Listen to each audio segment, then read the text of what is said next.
Give us the reasons behind this unemployment good news story.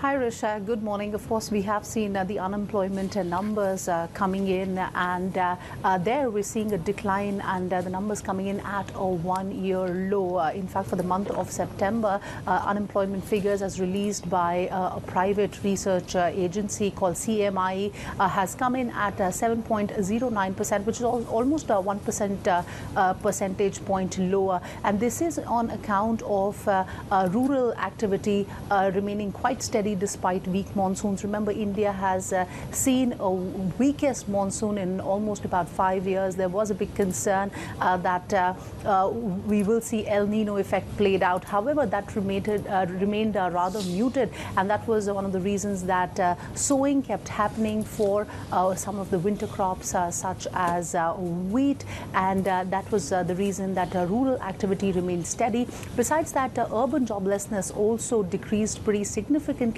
and that is on account of the upcoming festival season. Remember, in India, we're going to be celebrating Diwali in the month of November, and this is usually a time where you see the contract employment segment really seeing a jump.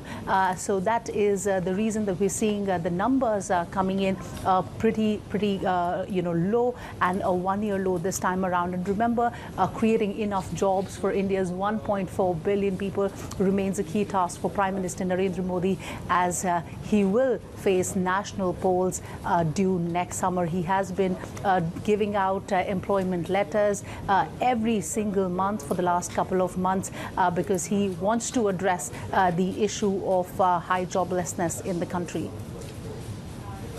The RBI has a decision coming up as well. What's expected from there?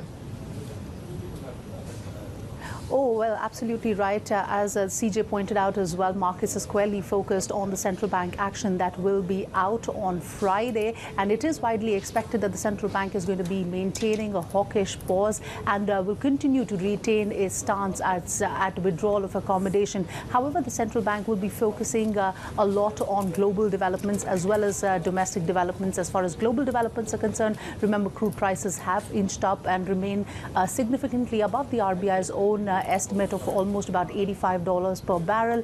So their commentary on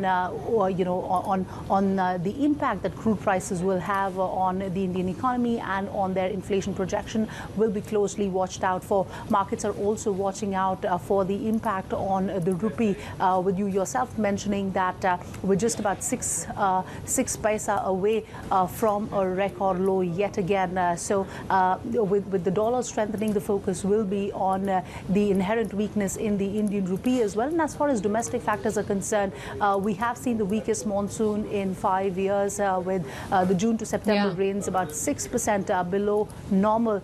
So that will be a key factor to watch out for, because the inflation levels are still elevated and above the RBI's own comfort level. And the effect that will have on cereal prices going forward will remain key for policymakers.